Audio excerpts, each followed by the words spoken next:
Sejam bem-vindos ao Direito ao Ponto, mais um vídeo.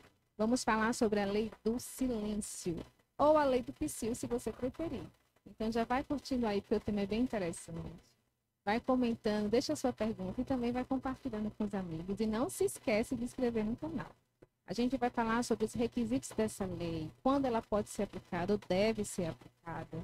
Qual o limite de decibéis, que é a medida que se mede a intensidade de um som, que é permitida de acordo com o horário, enfim, com as circunstâncias. E quem vai falar com a gente sobre isso é a doutora Laís Andrade, que atua na área civil e na área penal. Doutora, seja muito bem-vinda ao Direito ao Ponto. Obrigada, Celane. Agradeço inicialmente pelo convite. É uma satisfação estar aqui para sanar as dúvidas sobre esse tema bastante relevante, né, para a sociedade. Muito relevante, gente. Olha quanta confusão não acontece, né, por aí, de vizinho, com dono de estabelecimento comercial, enfim, com empresas, né, que realizam obras.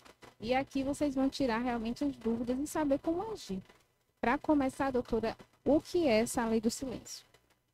Bom, é importante, né, a gente já iniciar, lembrando que não existe em si uma lei do silêncio. Essa expressão é mais uma expressão cotidiana, né, que já se tornou usual.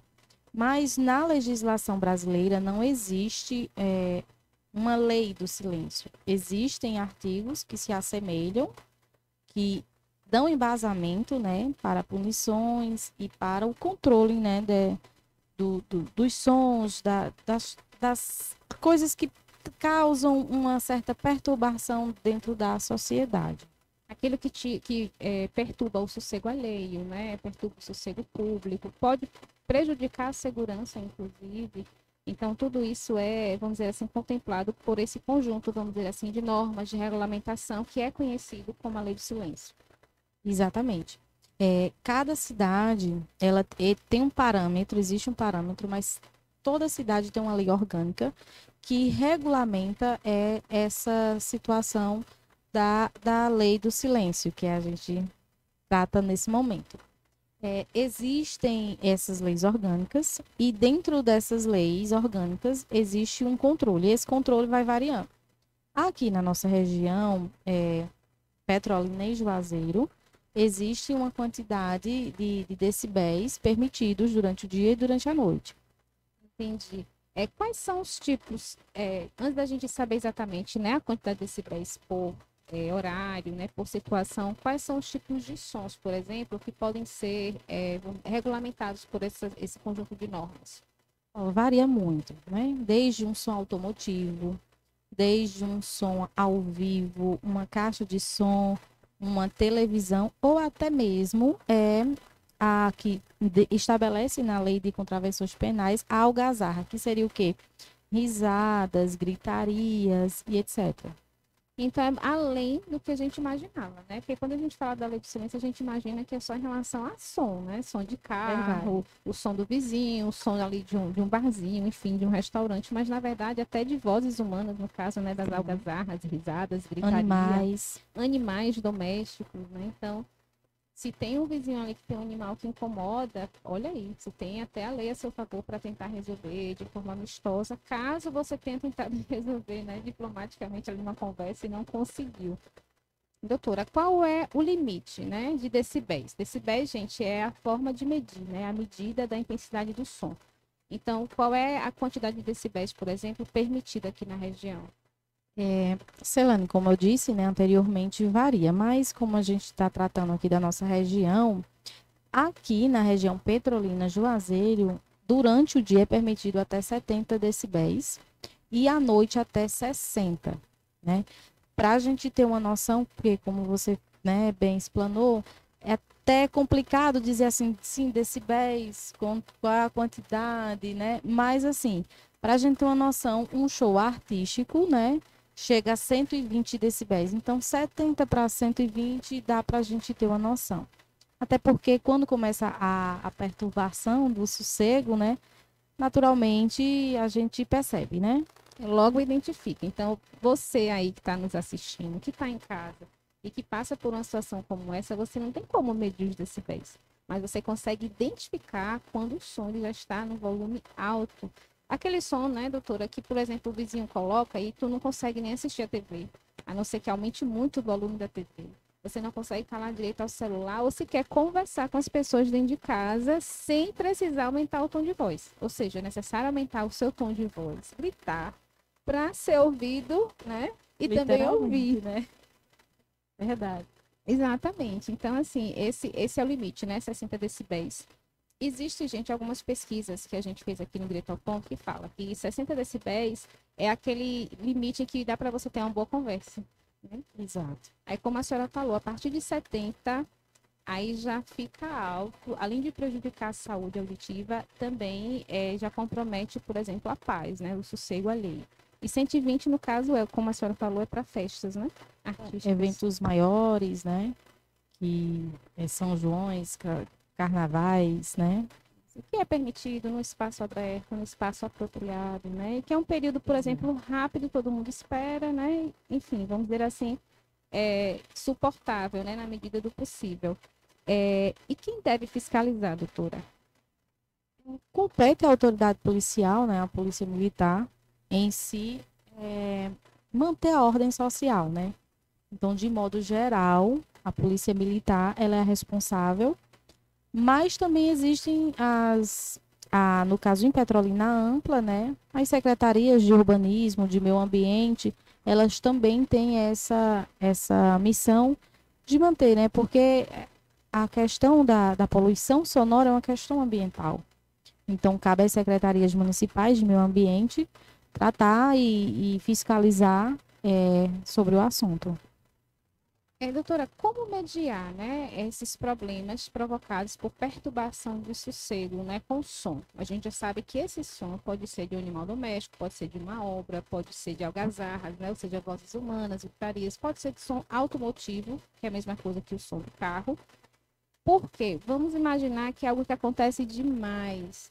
O som do vizinho está alto, ou o som do estabelecimento comercial está alto, e aí a comunidade, alguém da comunidade ali da rua, área residencial, liga para a polícia chega, o cara lá vai e baixa o som, a polícia sai, o cara vai e aumenta o som, fica aí nessa queda de braço. Enfim, os vizinhos acabam, né, suportando aquilo ali, mas é uma questão frequente. Então, como mediar uma situação como essa? O que a senhora sugere para que, por exemplo, essa comunidade, né, esses moradores, eles consigam resolver a situação? Inicialmente, né, de modo particular, a mediação e o consenso, né? Inicialmente, o bom senso, ele sempre vai estar presente para resolver todos os conflitos, né? Agora, o que acontece? Primeiramente, é tentar conversar, tentar explicar a situação, para tentar resolver. Mas se for um caso, assim, persistente, né? No caso que você citou, liga para a polícia chega, a pessoa sai e volta. Na verdade, isso é uma causa até de desacato, né? Então, a polícia chega supondo, na residência da pessoa que está com som alto, tarde da noite, incomodando os vizinhos. E a polícia vai, conversa, porque inicialmente é isso mesmo. A polícia, ela tenta conversar, pede para baixar o som. Se a pessoa persistir, ela está agindo com desobediência, podendo ser preso, né? Podendo ser encaminhado, podendo ser lavrado o boletim de ocorrência e as medidas legais cabíveis a essa pessoa. No caso extremo, a população ela pode buscar, por exemplo, a promotoria, ou pode ajuizar uma ação, se for no caso, por exemplo, o som do vizinho incomoda só dois vizinhos, os das laterais, por exemplo, né? Não é toda a rua. Então, esses vizinhos poderiam, por exemplo, entrar com ação. Se incomoda a rua toda, o que é que faz? Entrar com ação também ou é melhor procurar a promotoria pública? O que a senhora recomenda? Nesses casos, inicialmente, juntar provas. Antes de mais nada, tentar gravar o horário, vídeos do incômodo que essa pessoa está gerando. E sim, podendo entrar sim no juizado especial contra essa atitude, é uma contravenção penal. Existe na lei de contravenções penais esse tipo de crime, é um crime, né? Uma contravenção penal, de menor potencial ofensivo, mas não deixa de ser punido, né? De ser punível. Certo. Quando proceder, quando eu sou a barulhenta, né? Qual é a recomendação? Eu sou a barulhenta e aí a polícia de repente chega. Inicialmente, baixar o som e não voltar a aumentar, né? Eu acho que o bom senso, né? E é realmente cumprir com a ordem, com a lei, né? A gente, antes de tratar, acho que antes da realmente da gente pensar em prejudicar a si mesmo, tem que pensar, né? Muitas vezes existem pessoas doentes, existem pessoas que estão cansadas do trabalho. Então, assim, ter o bom senso, né? Aprender a se colocar no lugar do outro antes de mais nada. E evitar realmente esse problema, porque é passível de punição. Então, é realmente baixar o som, é se informar na sua cidade quais são os limites que são exigidos na cidade e ter realmente o controle com relação a isso. No caso, doutor, uma baixa-assinada também pode funcionar, né? Além das provas que a senhora já descreveu aqui. Sim, sim. Tratando-se de condomínio, né? É, entrar em contato com a pessoa né, responsável do condomínio. Existem também punições nos condomínios, né? Existem multas, é uma regulamentação também dentro dos condomínios. Então, se a pessoa morar num condomínio, em apartamento, procurar o responsável, né, pela gestão ali do condomínio, para tomar as medidas cabíveis e levar também ao judiciário caso isso persista, né? Seja necessário. Recentemente aqui em Juazeiro foi fechado um estabelecimento comercial no bairro Jardim Flórida. Há algum tempo atrás também no bairro Santo Antônio e outro no bairro Piranga, né? Então, assim, existe sim consequências. A pessoa que, porque assim, a pessoa que pratica, né? Quando ela é advertida, como a doutora falou, primeiro a polícia conversa, tenta advertir, mas a pessoa insiste, então a pessoa passa a ser uma desordeira, né? Está ali prejudicando a ordem social.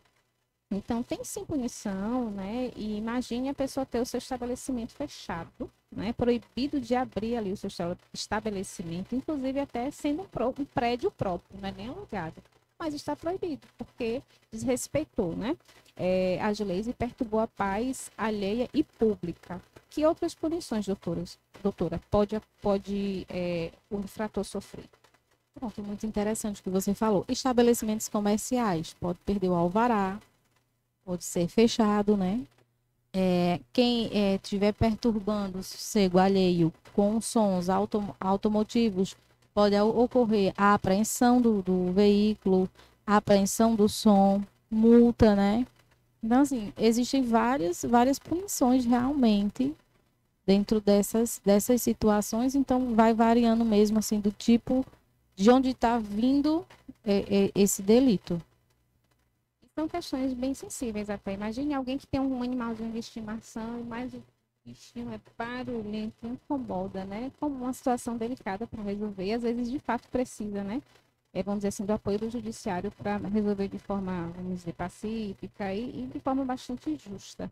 Então, em casos extremos, de fato, recomenda-se o apoio recorrer ao judiciário, né? Sim, sim, com certeza. No caso de animais, exige-se o adestramento, em casos de apartamento, até mesmo até a intervenção do centro de zoonoses, quando ocorre do animal, né? Tá, exemplo, um cachorro latindo muito, então pode-se entender que esse cachorro esteja com fome, com se passando por algum tipo de maus tratos. E isso pode ser até um caso de intervenção do centro de zoonoses, porque quem é o dono do animal tem essa obrigação de adestrar o seu animal nesse sentido para não estar perturbando o sossego dos vizinhos, entende?